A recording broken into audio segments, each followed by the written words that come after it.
Apakah dalam Islam ada ahli tafsir mimpi? Apakah itu dibenarkan dalam Islam?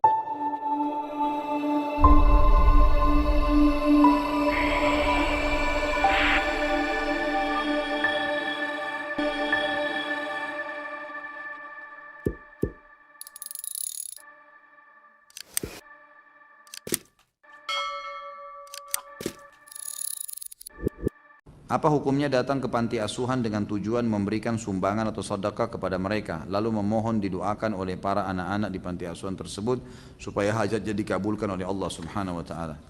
Sebenarnya ini khilaf di antara ulama tentang masalah boleh atau tidak. Bolehkah kita pada saat memberikan sedekah kepada seseorang, kita meminta sekaligus untuk didoakan, gitu kan? Pendapat ulama yang pertama mengatakan tidak boleh. Tidak boleh meminta balasan doa dengan mereka, gitu kan? Karena ini memang lillahi ta'ala, udahlah. Kita boleh berdoa sendiri. Dan kita bisa mengatakan, ya Allah, saya jadikan sedekah ini sebagai perantara kepadamu sebagai amal saleh yang mudah-mudahan engkau terima doaku. Itu boleh. Tawassul dengan amal saleh. Tapi tidak boleh minta kepada mereka. Karena ini seperti minta imbalan. Kalau mereka bilang, kami tidak mau doain. Kira-kira masih mau bantu nggak? Kan gitu. Akhirnya kan berhubungan antara sedekahnya dengan permintaan dia. Padahal dalam Islam disuruh sedekah tanpa minta imbalan. Ini pendapat yang paling kuat dan Allahu alam saya sarankan berpegang pada pendapat ini. Pendapat kedua mengatakan masih boleh kita bertawassul dengan amal saleh kita kalau darurat, bukan setiap saat, bukan setiap saat. Misal memang kita lagi sakit, kemudian ada orang yang miskin, tetangga kita tahu janda, susah, misalnya kita kasih ini ada titipan makanan dari si fulan misalnya diantarkan ke rumahnya dan minta tolong didoain supaya sembuh penyakitnya. Ini masih dibolehkan tapi bukan sebuah rutinitas. Jadi jangan hubungkan antara sedekah kita dengan permintaan doa itu. Gitu kan? Umumnya lebih baik kita jadikan doa kayak pendapat pertama tadi. Jadi kita setelah sedekah kita mengatakan ya Allah, saya jadikan ini penyebab saya sembuh. Jadikanlah sebagai penyebab saya, itu boleh. Bagaimana kalau ada seorang ustadz atau kiai yang bisa melihat hal-hal gaib dan masa depan, apakah ini juga termasuk syirik? Ini maaf, bukan kiai, ya. Ini dukun, ini dukun, nggak ada itu. Bagaimana cara, gitu kan? Ini semua tidak mungkin terjadi. Ini semua khurafat yang masuk ke dalam sebagian orang dan memakai nama suci. Nama kiai itu suci, kiai, guru, ustadz, itu semua nama-nama yang suci sebenarnya, nama orang-orang yang menyampaikan agama Allah. Bagaimana mereka bisa kontaminasikan dengan melihat jin lah, melihat inilah, menebak masa depan? Ini nggak ada semuanya, gitu kan? Nabi Muhammad SAW, guru dan kiai kita disepakati oleh semua ya kaum muslimin. Nggak ada orang yang berani mengatakan kecuali dia bukan muslim, bahwasanya Muhammad bukan kiai saya SAW. Kita pasti mengaku beliau kiai kita yang paling besar. Semua mazhab apapun ikut kembali kepada Nabi SAW. Nabi SAW kalau didatangin oleh beberapa sahabat yang bertanya dan beliau belum tahu hukumnya, belum ada wahyu, beliau diam, tidak ngomong. Nunggu sampai turun wahyu, baru beliau mengatakan, siapa tadi yang bertanya? Si fulan angkat tangan. Telah datang kepada saya wahyu begini. Nabi SAW tidak tahu yang gaib, menunggu informasi datang. Bahkan kadang-kadang lewat 1-2 hari baru Nabi SAW menerima wahyunya, gitu kan? Waktu dituduh Aisyah berzina, nanti akan kita bahas itu dalam dosa besar tentang menuduh orang mukminah berzina. Itu sempat wahyu terputus dari Nabi SAW kalau tidak salah sebulan, nggak ada wahyu turun. Nabi SAW tidak tahu benar nggak istrinya berzina nih, sampai beliau bingung sendiri menghadapi Aisyah pada saat itu. Ngumpulin sahabat, nanya, sahabat bertengkar, ribut, ada yang dukung, ada yang enggak. Datang ke rumahnya Aisyah, ditanyakan Aisyah, Aisyah mengatakan tidak, saya tidak melakukan, sampai turun firman Allah Subhanahu wa taala. Nabi SAW terjadi pada rumah tangganya, turun ayat Al-Quran, nanti akan kita bahas tuh. Ayat-ayatnya lengkap semua menceritakan. Beliau tidak tahu yang gaib. Bagaimana ada orang yang mengaku kiai kemudian bisa melihat yang gaib, bisa tahu masa depan? Bagaimana caranya? Allah mengatakan dalam Al-Quran tentang Nabi SAW dan Nabi disuruh ucapkan itu. A'udzu billahi minasyaitonir rajim. Qul law kuntu a'lamul ghaiba lastakthartu minal khairi wa ma massani as-su. Katakan hai Muhammad kepada mereka, kalau saya ini tahu yang gaib, maka pasti saya akan perbanyak kebaikan-kebaikan dan saya tidak akan ditimpa masalah. Tidak akan ditimpa masalah karena sudah tahu oh di sana nanti ada orang yang ganggu saya. Udah saya enggak usah ke sana. Nabi SAW di perang Uhud kena pedang. Sampai kemarin kita bahas kabar Abdurrahman bin Auf bagaimana melengket pedang di topi besi beliau, dan Abdurrahman cabut radhiyallahu anhu dengan giginya sampai giginya tanggal, luka berdarah kening Nabi SAW, gigi beliau sempat pecah, pundak beliau sempat kena hantaman pedang orang kafir. Nabi SAW tidak tahu itu sebelum keluar dari Uhud, sebelum keluar dari Madinah, nggak tahu sama sekali. Bahkan beliau mengatakan saya rasakan sakitnya sebulan, gitu kan. Kalau Nabi SAW tahu, Nabi tidak akan keluar, tapi memang begitulah, gitu kan. Memang tidak ada yang tahu. Dan ini sudah panjang lebar, ada juga judul di YouTube bisa dilihat ceramah saya, Kiaiku Muhammad, Kiai Anda siapa, panjang lebar saya jelaskan. Banyak dalil-dalil Al-Quran, banyak sekali yang menjelaskan kalau Nabi SAW tidak tahu hal-hal yang gaib, tidak tahu masa depan, gitu kan. Jelas semuanya itu. Apakah dalam Islam ada ahli tafsir mimpi? Apakah itu dibenarkan dalam Islam? Ada. Takwil mimpi ada. Kan Allah SWT sebutkan tentang Nabi Yusuf alaihissalam di dalam surah Yusuf, masalah takbir mimpi. Dan ada seseorang yang bernama Muhammad bin Sirin. Ayahnya Sirin itu dulu pendeta Nasrani di Irak. Begitu masuk ekspansi Islam di zaman Umar bin Khattab tahun 15 Hijriah, masuk Islam nih ayahnya. Sirin ini masuk Islam, gitu kan? Maka dia dapat anak namanya Muhammad, dikasih nama. Muhammad bin Sirin terkenal ahli takwil mimpi, ahli takwil mimpi. Dan ada bab khusus seperti di Sahih Sunan Nabi Daud, bab khusus takbil mimpi, ada. Dan pernah saya pelajari di tingkat 3 kuliah dulu tentang masalah takwil mimpi, dan ada banyak hadis-hadis Nabi yang berhubungan dengan masalah. Dan memang ada ahlinya. Bahkan ada hadis Nabi SAW yang berbunyi, kalau kalian mimpi jangan ceritakan kecuali kepada ahlinya, karena akan terjadi seperti apa yang dia takwilkan. Jadi tidak boleh sembarangan. Jadi kalau antum mimpi jangan ceritakan kecuali kepada ahlinya. Itu setahu saya Allah alam ada. Adakah doa yang dapat ditujukan kepada seseorang untuk dia membayar hutangnya pada kita? Setahu saya tidak tahu ya, ada riwayat khusus masalah ini. Yang ada riwayat itu kalau kita terlilit utang, gitu kan? Karena Ibnu Abbas mengatakan kalau engkau membaca dalam riwayat sahih, kalau engkau membaca Allahumma kfini bihalalika an haramik waqdin bi fadlika amman siwak. Allahumma kfini bihalalika an haramik. Ya Allah, cukupkanlah aku menikmati yang halalmu dan jauhkan aku dari yang haram. Waqdini bifadlika amman siwak, dan lepaskan saya dari ketergantungan kepada selainmu, maka akan dibayarkan utangmu oleh Allah walaupun memenuhi langit, kata Ibnu Abbas radhiyallahu anhu. Ini harus diamalkan. Dan ingat kalau berdoa ikutkan dengan hadis Nabi yang lain riwayat Bukhari, ud'ullaha mukinuna bil ijabah. Berdoa sama Allah diikuti dengan keyakinan penuh Allah akan ijabah. Fa innallaha la yaqbalu ad-du'a min qalbil ghafil. Allah tidak akan pernah terima doa dari hati yang lalai. Doa ya Allah diterima enggak ya? Ragu. Atau sambil berdoa sambil ingat makanan, ingat pasangan, ingat ini, enggak bisa. Harus dengan yakin, gitu kan. Jadi kalau doa untuk buat orang lain bayar, Allah alam yang saya tahu berdoa kepada Allah bisa, itu bukan mustahil. Pernah terjadi dalam sebuah riwayat yang sahih, Umar bin Khattab pada saat mengirim pasukan di perang Qadisiyah menembus benteng-benteng Persia. Nah, pada saat itu pasukan muslimin yang masuk dari 12.000 orang pasukan ini, itu kan kalau pasukan jihad masuk dan menang, berarti lokasi yang ditembus itu menjadi harta rampasan perang. Jadi miliknya mereka, miliknya mujahid. Jumlah mereka kecil, wilayah Persia besar, gitu kan. Ini kalau dibagi ini luar biasa gitu. Maka waktu itu mereka sudah mau bagi, tapi sebelumnya minta saran Umar bin Khattab. Umar berpikir untuk apa, mujahid ini nggak butuh sebanyak ini. Maka Umar bin Khattab juga berpikir mereka mu'allaf, baru masuk Islam, baru mengenal Islam, lebih baik ganimah ini harta rampasan perang dibagi aja, tetap pemiliknya tapi dikasih setengah kepada para mujahid. Waktu itu Bilal radhiyallahu anhu sahabat Nabi yang lain menolak. Waktu Umar bin Khattab kasih keputusan, kata Bilal, ya Amir Mukminin, jelas hukum agama kita, gitu kan? Ini dibagi untuk mujahidin. Maka Umar bin Khattab mengatakan, wahai Bilal, pikirkanlah, kalau kau mendapatkan sekian bagian dari Persia, kau mau apain tuh harta? Banyak sekali, gitu kan? Dan mereka itu orang-orang yang baru masuk Islam. Lebih baik kamu berbagi dengan dia sambil kamu ajarkan Islam. Ini pendapat Umar. Tapi Bilal tetap ngotot, nggak mau.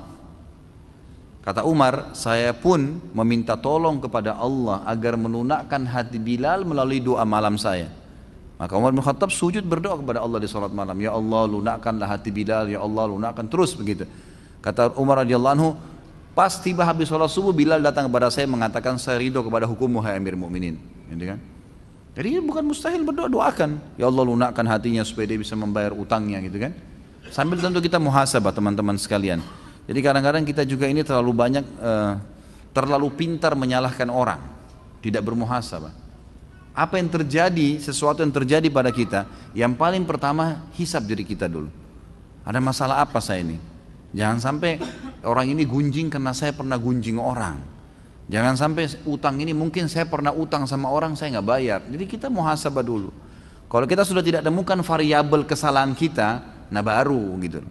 Baru kita mungkin ini cobaan murni, bukan karena kesalahan saya. Tapi kalau kita memang dasarnya ada kesalahan dulu, mintalah kepada Allah mudah-mudahan jadi pengampunan dosa. Gitu. Apakah ada dalil menunjukkan kedudukan mertua dibandingkan kedua orang tua? Apa tips memberikan bakti kepada orang tua dan mertua? Sama saja. Ya. Tetap orang tua diprioritaskan. Mertua itu umum, kerabat. Kita berbuat baik karena punya hubungan kerabat dengan pasangan hidup kita. Jadi berbeda. Tidak seperti kedudukan kedua orang tua. Jadi kalau mertua meminta sesuatu misalnya dan kita memang merasa ada sesuatu yang mendesak yang lain, kita masih bisa minta maaf, nggak ada masalah, nggak berdosa itu. Sama dengan umumnya kerabat kita. Tapi kalau orang tua nggak bisa nolak jadi dosa, nggak bisa. Karena berbakti pada mereka adalah sebuah kewajiban dan ini tidak berlaku pada mertua. Jadi kita tetap berbuat baik pada mertua kita. Sebagaimana posisi dia sebagai orang tua pasangan kita, tapi dia tidak sama sekali mencapai derajat kedua orang tua. Juga saya ingin titik beratkan di sini teman-teman sekalian, bagi laki-laki kewajiban bakti dengan orang tua nomor 1 sampai dia meninggal dan orang tuanya juga meninggal, gitu kan? Artinya kalau orang tuanya meninggal lebih dulu tetap dia wajib bakti, kalaupun ya orang tuanya masih hidup tetap dia harus lakukan sampai dia meninggal, ya, sampai dianya meninggal. Dia lakukan kebaktian-kebaktian. Kalau perempuan berbeda, setelah dia menikah maka diprioritaskan adalah suami, ya, adalah suami. Bakti pada orang tuanya di nomor 2 kan. Memang sudah begitu hukum syar'inya. Maka setiap muslimah harus bisa memahami hukum syar'i ini sehingga dia tidak menahan suaminya untuk berbakti dengan orang tuanya. Dan harus pahamin teman-teman sekalian, cemburu itu harus pada hal yang berbau pelanggaran agama saja. Titik, nggak lebih daripada itu. Jadi tidak benar kalau seorang wanita cemburu dengan mertua perempuannya, cemburu dengan iparnya, saudari daripada suaminya, itu nggak boleh. Pada tantenya suaminya, ya itu bukan tempatnya untuk cemburu di situ. Atau kadang-kadang yang cemburu dengan anaknya sendiri, ini nggak boleh. Jadi dia harus prioritaskan, ya, dia harus bagaimana mendukung agar suaminya tetap berbakti pada orang tuanya. Begitu pula dengan suami, kata para ulama, mestinya dia bisa memberikan peluang kepada istrinya untuk tetap berbakti walaupun dia boleh memprioritaskan dirinya. Dia masih misalnya istrinya pamit mau kunjungi orang tuanya, dilayanilah, diberikanlah kesempatan, dibantulah semampu dia. Kalau dia punya hajat mendesak, dia boleh bahasakan, tolong selesaikan ini dulu baru kemudian kamu boleh ke orang tua kamu, itu nggak ada masalah. Tapi harus difahamin poin di sini yang sering terjadi adalah istri menjadi penyebab suaminya tidak berbakti pada orang tuanya. Bahkan ada yang tidak pernah lagi ya mengunjungi orang tuanya hanya karena istrinya selalu mendesak dia, mengatakan tidak ada waktu buat saya saja, apalagi harus ke ibumu, apalagi harus ke ayahmu dan seterusnya. Ini tidak boleh. Atau merasa cemberut, tidak senang kalau mertuanya datang. Bagaimana Ustaz? Kalau mertua saya cerewet, ya itu resiko. Kan itu resiko hidup. Kan itu. Layani, sabar. Dia rewel, dia bicara, ya sudah. Yang benar kita sampaikan, maaf tapi seperti ini. Ya udah, kita jelasin apa adanya dan sabar. Ada orang dicoba di mertuanya, ada orang dicoba di orang tuanya, ada orang dicoba di saudaranya, ada orang dicoba di anaknya, ada yang dicoba di pasangan hidupnya. Dia bersabar, ya, dia bersabar lalui itu. Allah SWT menilai semua dengan pahala insyaallah. Udah sholat Jumat, bolehkah sholat sunnah tahiyat masjid dan sholat sunnah wudhu ketika khutbah Jumat sudah dimulai sementara posisinya baru datang ke masjid? Yang boleh hanya 2 rakaat, Anda pilih tahiyat masjid atau sholat sunnah yang lainnya yang disunnahkan. Wudhu kah, ya, sholat tahiyat masjid kah, atau sholat wudhunya, ya, ini dibolehkan, dipilih salah satunya. Yang jelas Nabi SAW dalam hadis Bukhari pernah melihat ada seorang sahabat masuk ke masjid, beliau sudah di mimbar. Orang itu mau duduk, kata Nabi SAW, sholatlah dulu dan ringankan sholatmu, diringankan 2 rakaat saja. Yang saran saya tentu diniatkan tahiyat masjid, karena umumnya pendapat ulama mengatakan yang disunnahkan adalah tahiyat masjid. Ustaz, saya bekerja di satu perusahaan, saya masuk kerja dengan jaminan ijazah, tapi ijazah yang saya gunakan pada saat sekolah menyontek, bahkan membayar uang ke guru untuk mendapatkan jawaban. Apa hukumnya Ustaz? Anda berdosa dengan menyonteknya, tapi ijazahnya insya Allah tidak ada masalah. Kecuali kalau memang ijazah itu dasarnya tidak ada, kita nggak pernah ikut sekolah di situ, nggak pernah ikut sekolah lalu kita beli ijazah, nah itu tidak sah. Ijazah itu tidak sah, uangnya juga tidak halal kita dapatkan setelah itu. Tapi kalau dasarnya kita ujian, tapi ada di antara materi yang sempat kita nyontek, mungkin tidak semuanya, sehingga lulus misalnya, kita berdosa dengan itu, tapi ijazahnya tetap tidak ada masalah. Bagaimana logikanya orang ketika diruqyah terkadang bisa keluar paku, silet dan benda-benda yang tidak masuk akal. Dari mana asal semua itu? Karena tidak pernah merasa makan benda tersebut. Kenapa kebanyakan jika kesurupan lebih banyak kaum perempuan? Bolehkah pengobatan orang yang kena sihir dengan sihir pula? Tentu ini ada 3 pertanyaan ya. Kalau dari mana asalnya benda-benda itu? Ini ulama coba rincikan. Di rincian ya. Tapi ini karena tidak ada dalil yang menjelaskan, maka ini rincian dari pengalaman ruqyah saja. Kebanyakan orang-orang yang keluar benda-benda tajam dari tubuhnya itu memang benda itu dimasukkan dengan cara sihir dengan 2 cara, di makanan yang dia konsumsi atau memang ada jin yang memasukkan ke dalam tubuhnya, karena jin ini bisa masuk interaksi ke dalam tubuh manusia ya. Asal memang benteng orang itu terbuka, dia tidak sholat, tidak tutup aurat, tidak ada zikir pagi sore, memang nggak ada, maka itu mudah. Rata-rata orang yang ibadahnya bagus itu sihir jenis ini tidak bisa masuk umumnya. Kebanyakan orang-orang seperti ini memang lemah, tameng-tameng di tubuhnya itu tidak ada ibadah gitu kan. Tapi kalau orang ada ibadahnya insya Allah tertanggulangi. Jadi ini memang ada dimasukkan, bisa dengan makanan yang dia konsumsi tapi disembunyikan oleh para ya dukun-dukun ini dengan cara sihir, karena itu tidak ditampak, atau memang jin-jinnya yang memasukkan ke dalam tubuhnya. Maka ruqyah membongkar itu sama dengan susuk kan? Susuk yang dimasukkan dengan cara dimantra-mantrain akhirnya masuk ke dalam tubuhnya. Itu kalau dibacain ayat bisa keluar memang susuknya. Buhul yang ditanam gitu kan. Saya punya pengalaman meruqyah air kemudian disiramkan di tempat yang ada buhul, itu subhanallah beberapa hari kemudian keluar buhul itu. Ada buhul yang keluar di halaman rumah itu gitu kan. Jadi memang dengan hikmah Allah Subhanahu wa taala. Kenapa kebanyakan yang kesurupan kaum perempuan? Sebenarnya tidak juga, laki-laki juga ada gitu kan. Pokoknya siapa saja yang kena sihir bisa saja terjadi. Tapi kesurupan ini terjadi memang, kalaupun terjadi pada perempuan ini karena kelemahan jiwa. Dia tidak bisa mengontrolnya gitu kan. Kalau orang dia terganggu nih, tapi dia dengar ruqyah, dia coba konsentrasi dengar. Nah ini biasanya tidak bisa kesurupan, setannya malah kena. Kesurupan itu biasa karena kelemahan jiwa dia. Maka setannya akhirnya menonjol untuk menguasai dia gitu. Tidak boleh mengobati sihir dengan sihir, haram. Tidak boleh haram dengan haram, gitu kan?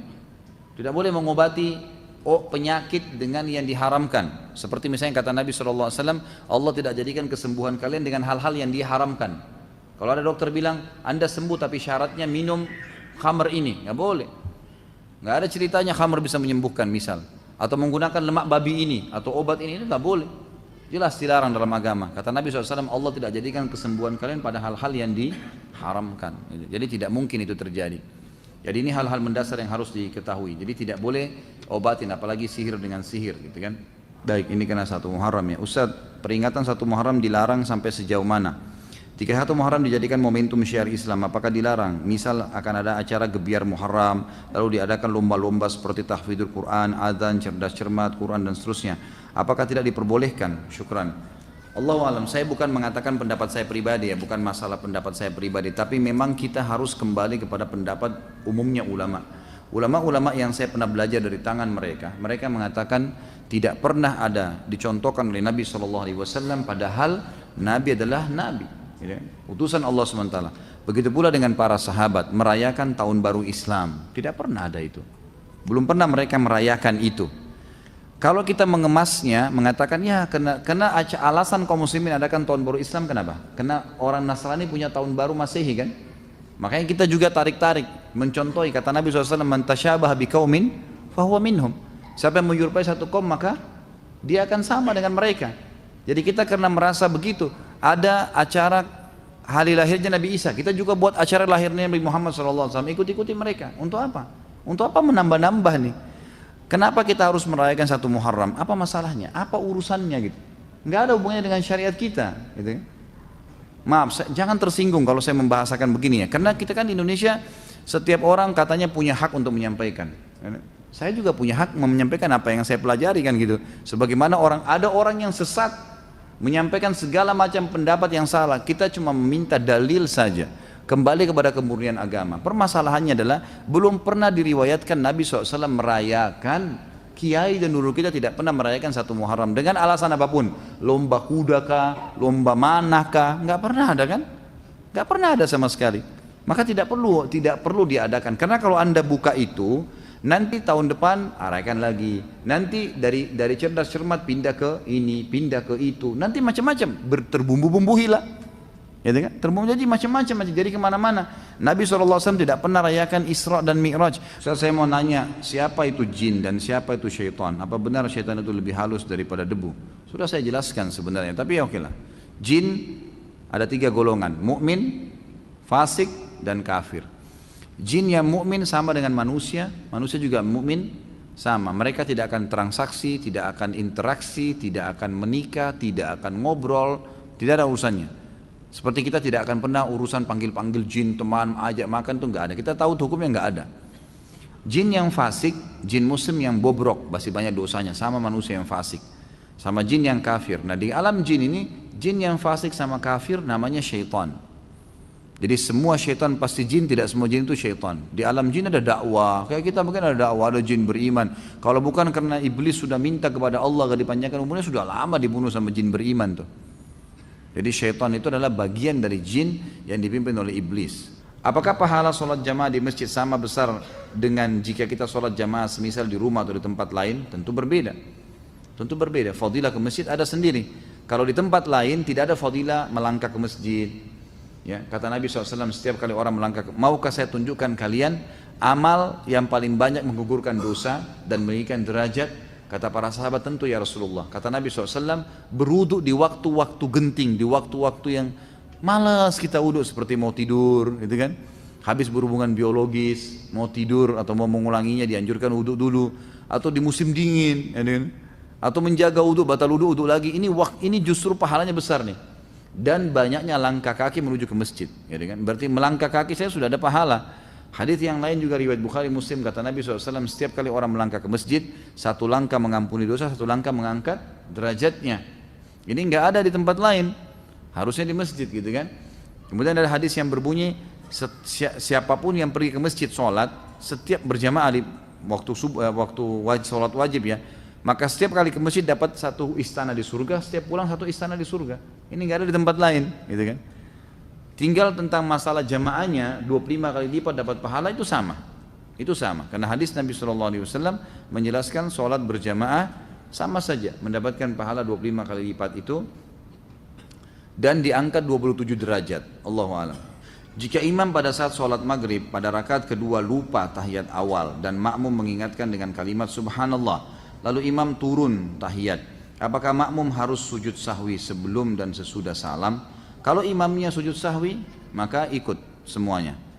Kalau imamnya tidak sujud sahwi, maka tidak perlu ikut sujud sahwi, gitu kan?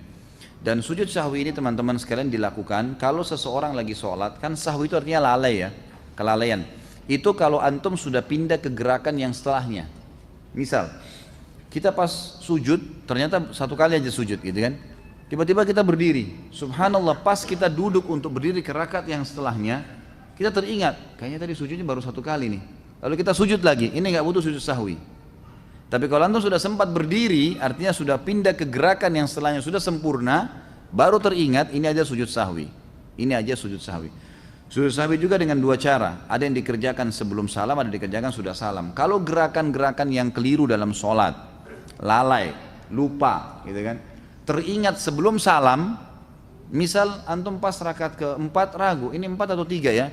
Lalu antum tambah 1 rakaat, karena kalau kita ngingat ya, ragu 3 atau 4, kita cari rakaat yang paling sedikit, ambil 3 misalnya. Kata Nabi SAW, kalau kalian lupa 3 atau 4, pilihlah 3. Karena kalau seandainya pun dia sholat lebih 5, maka 4 rakaatnya sudah terpenuhi. Tapi kalau dia pilih yang ya lebih banyak, dianggap 4 ternyata kurang baru 3, maka akan kurang sholatnya, gitu kan? Kita dianjurkan memilih jumlah yang lebih sedikit. Nah kalau teringat seperti ini, sebelum salam, maka sujud sahwinya sebelum salam. Setelah baca tahiyat selesai, sujudlah 2 kali dan bacaannya adalah bacaan-bacaan sujud. Ya, boleh juga ada bacaan khusus seperti misalnya bacaan yang dibaca sebenarnya dalam sujud juga ya. Ya Allah, Allahumma laka sajadtu wa bika amantu wa laka aslamtu dan seterusnya. Itu ada doanya sendiri, bisa kembali kepada buku rujukan. Kemudian boleh juga membaca bacaan sujud, tetapi di antara 2 sujud tidak ada bacaan apa-apa. Sujud sahwi ya, sujud saja baca bacaan sujud kemudian duduk sebentar lalu sujud lagi. Jadi tidak membaca lagi Rabbighfirli warhamni dan seterusnya, gitu kan? Setelah itu berdiri baru salam sholat. Imam lakukan ini, Anda juga harus lakukan walaupun imamnya yang lupa tadi, gitu kan? Karena kita kalau sholat berjamaah berbeda. Innama ju'ilal imam liyutamma bihis sholah, kata Nabi SAW. Imam dijadikan untuk menyempurnakan sholat seseorang atau pengikutnya. Ibu saya jarang sekali melaksanakan sholat 5 waktu di masjid. Padahal masjid terdapat di depan rumah saya. Namun beliau tidak pernah absen untuk sholat 5 waktu di rumah. Pertanyaan, apakah saya sebagai anak berdosa jika saya menyindir ibu saya untuk sholat berjamaah di masjid? Pertama, perempuan tidak ada kewajiban sholat di masjid. Ibu Anda atau orang lain. Ya, Nabi SAW bersabda dalam hadis yang dihasankan oleh para ulama, wanita kalau sholat di ruang tamu rumahnya lebih afdal daripada di luar rumahnya. Kata ulama hadis termasuk masjid. Dan sholatnya dia di dalam ruang tamu rumahnya lebih afdal daripada, sholatnya di dalam kamarnya lebih afdal daripada di dalam rumahnya, di ruang tamu rumahnya. Jadi perempuan makin tertutup maka makin baik, laki-laki yang dimotivasi ke masjid. Jadi saya sarankan tidak perlu untuk menyindir ibu Anda sholat di masjid, malah itu lebih afdal buat dia, lebih baik. Perbuatan yang tidak salah jangan disinggung, biarin dia berbuat, gitu kan? Selama dia baik, dukung, itu sangat baik. Fenomena batu akik semakin marak. Apalagi saat ini sedang demam batu sojol, gitu. Yang konon mempunyai kekuatan menambah kekuatan orang yang memakainya dan mencuci tangan dengan air rendaman batu tersebut. Bagaimana menasihati orang tersebut? Apalagi yang punya pemikiran tersebut adalah orang tua kita sendiri. Ini nggak boleh semua. Dari mana batu bisa memberikan sesuatu itu? Kalau ditanya hukum memakai cincin dalam Islam boleh nggak? Boleh. Nabi SAW menggunakannya. Tapi Nabi SAW menggunakan di jari kelingkingnya dan sebelah kanan. Kalau orang muslim laki-laki menggunakannya karena niat Nabi pakai, sunnah boleh. Tapi tidak pernah ada riwayat menjelaskan Nabi meniup-niupi ayat di situ di cincinnya. Nabi tidak pernah tiupin ayat. Para sahabat banyak pakai cincin, tidak pernah ada riwayat menjelaskan meniup-niup bacaan tertentu di cincinnya. Enggak, dipakai sebagai hiasan. Itu saja. Jangan dibumbu-bumbuhin nih. Kita ini paling ahli membumbui ya. Luar biasa nih di Indonesia bumbu-bumbu ini. Jadi harus dijauhi ini membumbui ini, tidak perlu, gitu kan? Tidak perlu. Batu ini bisa direndam. Saya ketemu dengan satu orang pengusaha waktu itu di Makassar, kemudian dia bilang sama saya, Ustadz ada baru nih, saya bayar 8 juta beli. Apain? Ini dia lihat sama dia seperti kristal gitu. Nih, ini katanya Ustadz direndam di air, diminum nanti aura tubuh kita keluar. Saya langsung bilang taruh di sini, ini buhul, hancurin. 8 juta Ustaz, hancurin, siapa suruh beli? Nggak boleh gitu kan. Sekarang itu dinamakan apalah istilahnya, ada banyak nama-nama tertentu ya. Tapi kebetulan yang dia beli kalau nggak salah cakra atau apa gitu ya. Itu direndam di air lalu mengeluarkan aura. Ini tidak ada saudaraku, tidak ada. Kita punya dalam sholat, sujud, wudu, memberikan cahaya kepada wajah. Ada hadis yang menjelaskan hari kiamat dapat cahaya, sholat, berdoa. Ikutilah tuntunan agama, sudah jangan yang ngawur-ngawur gini nih. Jelas tuntunan Allah wahyu, belajar dari para ulama, jangan ikuti cara-cara syaitan, nggak boleh. Kaidah hidup yang baik teman-teman sekalian, coba diterapkan. Setiap kali dilemparkan pertanyaan kepada kita sedang melakukan satu perbuatan benar atau kita sedang melakukan perbuatan yang salah, jelaskan argumentasi kenapa kita lakukan. Itu penting. Kita pulang masjid, ditanya oleh tetangga, dari mana Pak? Oh dari masjid. Jawab. Jangan bilang, oh kalau saya bilang dari masjid nanti riya. Jadi saya nggak usah jawab. Enggak. Riya itu kan kalau kita ikutin. Kalau syaitan bisikin tuh kamu dipuji, kita nggak hiraukan. Seperti orang lagi tawarin barang, mau kaca mobil kita nggak buka. Udah, dia akan berlalu kok. Riya itu kalau kita lemah, emang kita sengaja, oh iya ini kita mau dipuji itu lain. Kalau enggak. Tapi menjelaskan, oh ya saya dari masjid, udah, sudah selesai. Karena sudah ada pertanyaan yang dilemparkan. Harus kita jelaskan kenapa kita lakukan, gitu kan? Kamu mau kemana? Kita mau ke taklim. Oh saya mau ke pengajian. Gak ada urus riya. Kecuali memang sengaja kita mau dipuji-puji. Kita jelasin kok. Argumentasinya jangan sampai kita meninggalkan satu perbuatan ibadah. Mungkin dengan kita jelaskan ke dia, dia jadi ingin juga ikut pengajian. Oh pengajian di mana ya? Oh pengajian di sana, bahasanya tentang ini. Ayo ikut yuk. Mungkin dia ikut. Allahu a'lam, kita nggak tahu. Kan gitu. Sama kalau kita berbuat buruk, hukum Islam kita harus minta maaf. Berbuat salah, maafin saya, kita minta maaf. Kemudian perlu menjelaskan argumentasi kenapa kita lakukan. Saya lakukan waktu itu betul-betul karena ini, gitu. Tapi saya salah, saya tidak akan ulangi insya Allah, gitu kan? Jadi menjelaskan alasan kenapa kita lakukan itu akan membuat orang yang sedang kita langgar apa yang dia tidak senangin itu akan mengetahui, oh penyebabnya karena ini rupanya.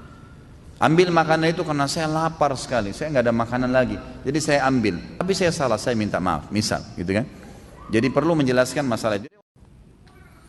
Ustaz, apa hukumnya menikahi perempuan hamil dan dia yang menghamilinya sampai punya anak dua, dia belum tahu hukumnya, tapi anak yang kedua lahir setelah ijab kabul. Sekarang ingin bertaubat dan memperbaiki diri, apakah harus melakukan ijab kabul lagi? Mohon nasihatnya. Tentu saja khilaf di antara ulama tentang masalah boleh menikahi wanita hamil. Ada pendapat yang mengatakan boleh asal dia yang melakukannya, tapi ini pendapat yang lemah sekali, lemah. Yang paling kuat adalah tidak boleh menikahi wanita hamil. Tidak boleh menikahi wanita hamil, gitu kan? Jadi memang ini pendapat yang jelas dalam hadis Nabi SAW, tidak boleh menikahi wanita hamil. Ada pernah wanita datang, kemudian dia hamil di luar nikah, maka Nabi SAW suruh pulang, bukan suruh menikah, suruh pulang, gitu kan, sampai dia melahirkan anaknya. Jadi memang yang lebih kuat pendapat adalah tidak boleh menikah. Kalau sudah terlanjur terjadi dan berpegang pada pendapat pertama, insya Allah mudah-mudahan Allah kabulkan, gitu kan, Allah kabulkan pernikahannya. Khusus anak anda yang pertama tidak ternisbatkan kepada anda. Yang dari hasil zina nggak ada penisbatan. Misal A nama anaknya dan B. Anak A ini si ayah misalnya C. Si C punya anak A dan B. Anak yang A ini lahir hasil dari zina. Anak yang B hasil setelah ijab kabul. Maka anak yang ternisbatkan kepada dia si B. Si A tidak boleh. Si A terlalu dinisbatkan kepada siapa? Yang dinisbatkan kepada nama yang dinisbatkan kepada Allah. Seperti misalnya namanya, maaf kalau ada yang sama, Ahmad misalnya. Ahmad ini diberikan nama Ahmad bin Abdullah. Abdullah ini siapa? Nggak ada. Hamba Allah, gitu kan? Itu yang dilakukan oleh kerajaan Saudi sekarang bagi anak-anak zina, anak-anak yang tidak jelas dari mana ditemukan di pinggir jalan, orang tuanya buang, maka diberikan nama Abdullah, Abdurrahman, Abdul Ghafur, nama orang tuanya. Tapi nama ini tidak ada, disebutkan kepada Allah Subhanahu Wa Taala, gitu kan? Itu yang saya tahu. Anak kedua insya Allah ya disebutkan kepada anda, disebutkan kepada anda. Ini yang saya tahu hukum syar'inya, gitu kan? Jadi tidak ada, kalau mau berkembang pada pendapat pertama tadi tidak usah ijab kabul. Kalau pendapat kedua memang dianggap tidak sah, maka dia harusnya ijab kabul kembali. Allahu a'lam. Apa yang harus kita lakukan apabila lupa Jumat jumlah rakaat ketika sholat dan bagaimana tata cara sujud sahwi? Tentu saja diambil yang lebih sedikit ya. Kalau misalnya sholat 4 rakaat lupa 4 atau 3 ya, diambil 3. Ini kemarin kalau ikut tablik akbar terjawab nih. Riwayat Abdurrahman bin Auf itu kan. Bagaimana beliau waktu Umar bin Khattab dulu dengan Ibnu Abbas radhiyallahu anhu ajma'in bingung. Kata Umar kepada Ibnu Abbas, apakah kau tahu hadis Nabi SAW tentang orang kalau lupa rakaat salatnya?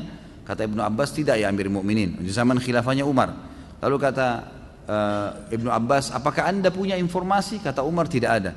Lalu kata Ibnu Abbas, tiba-tiba Abdurrahman masuk kepada kami dan berkata, waktu kami tanya, beliau mengatakan, saya punya kabarnya. Kata Nabi SAW, kalau seseorang kalian sedang sholat, kemudian dia lupa 2 atau 1 kah dia sholat, dia pilih 1. Kalau dia ragu 3 kah atau 2, dia pilih 2. Kalau dia ragu 4 atau 3, dia pilih 3, gitu kan? Kemudian dia sebelum salam sujud sahwi 2 kali atau 2 kali sujud. Dan sesuai kita sebutkan, sujud sahwi boleh membaca bacaan-bacaan sujud dan diantara duduknya tidak usah ya, baca apa-apa. Jadi begitu selesai tahiyat, sudah selesai sebelum salam sujud. Baca 2 sujud, kemudian duduk, nggak usah baca apa-apa, sujud, baca lagi bacaan sujud, kemudian duduk, lalu salam. Nah, itu. Ini kalau kita mengingat kelalaian kita sebelum salam. Kalau misal antum sholat, udah salam nih, udah bubar, berdiri ke masjid, atau lagi duduk, kemudian buka HP, ternyata kayaknya tadi kurang 1 rakaat deh. Tapi kita sudah selesai sholat nih, maka langsung berdiri, tambah rakaat yang kita lupain tuh, langsung saja Allahu Akbar, misalnya 1 rakaat kelupa, sholat 1 rakaat sampai salam, gitu kan? Kemudian setelah salam baru sujud sahwi. Sujud sahwinya setelah salam, karena ingatnya setelah salam sholat awal. Ini hadis Bukhari dalilnya, bahwasanya Nabi SAW pernah habis rakaat kedua sholat asar, beliau salam. Begitu tahiyat pertama langsung salam. Lalu beberapa sahabat bingung, kok asar 2 rakaat, tapi di depan saf pertama ini ada Abu Bakar, ada Umar, ada sahabat-sahabat yang senior, dan mereka tidak bicara. Nabi SAW seperti umumnya habis zikir, beliau langsung berdiri menuju ke pintu masjid, lalu menunggu di pintu masjid adakah sahabat yang mengeluh, yang mau minta sesuatu pada beliau gitu kan. Sampai ada satu sahabat Badui datang kepada Nabi mengatakan, ya Rasulullah, apakah sekarang sholat asar sudah berubah menjadi 2 rakaat, atau anda lupa, turun wahyu nggak menyampaikan itu? Kata Nabi, saya tidak lupa, kan gitu. Dan tidak ada wahyu turun, artinya Nabi yakin ini 4 rakaat beliau kerjakan. Ini hadis sahih riwayat Bukhari. Lalu kata Nabi SAW dalam riwayat lain dikatakan memegang tangannya orang ini lalu berkata, masuk ke masjid, kebetulan sahabat belum bubar. Apa benar yang orang ini bilang? Benar nggak saya tadi cuma 2 rakaat? Kata sahabat, benar ya Rasulullah. Langsung dalam riwayat ini Nabi SAW hadap kiblat, bertakbir, semua sahabat ikut, menyempurnakan 2 rakaat sampai salam, setelah salam baru sujud sahwi. Berarti memang kalau ingat setelah itu sujud sahwinya setelah salam. Saya salah seorang karyawan swasta yang memiliki kerja sambilan sebagai ilustrator dan komikus. Selain itu, sejak saya kuliah saya menjadi seorang pelukis wajah di Mall Panakukang Makassar. Sekarang saya mau berhenti melukis, menggambar dan menjadi seorang ilustrator karena ingin berjalan di jalan yang betul. Pertanyaan saya, apa yang saya harus lakukan dengan gambar-gambar saya yang sekarang? Baik yang masih ada pada saya, pada orang lain yang pernah memesan kepada saya, dan gambar komik saya yang telah termuat di website. Yang anda mampu hapus, hilangkan. Yang ada sekarang dihilangkan. Saya punya kakak ipar di Surabaya. Beliau kebetulan dia nikah sama kakak saya perempuan menikah dengan laki-laki ini, kakak ipar saya, dan dia pelukis dulunya sebelum menikah. Rumah penuh dengan lukisan dan memang luar biasa, dia kalau duduk melukis itu cepat sekali dan bagus kalau jadi gitu kan. Subhanallah, duduk dengan saya ngobrol sebentar, Allah kasih hidayah, bukan dari saya, Allah kasih hidayah, tiba-tiba dia meninggalkan itu. Lalu dia tanya, kira-kira bagaimana caranya mengalihkan hobi saya ini? Saya memang hobi di sini. Lalu saya berikan masukan, Anda boleh ya, antum boleh menggambar apa saja yang tidak dilarang, seperti pemandangan, kota, ya, buah-buahan. Jadi sekarang dia kalau gambar pasar-pasar kuno, Jazirah Arab misalnya dulu, dibuatlah sama dia tendanya, rumahnya, buah-buahnya, tapi nggak ada orangnya. Juga masih laku, banyak orang beli gitu kan.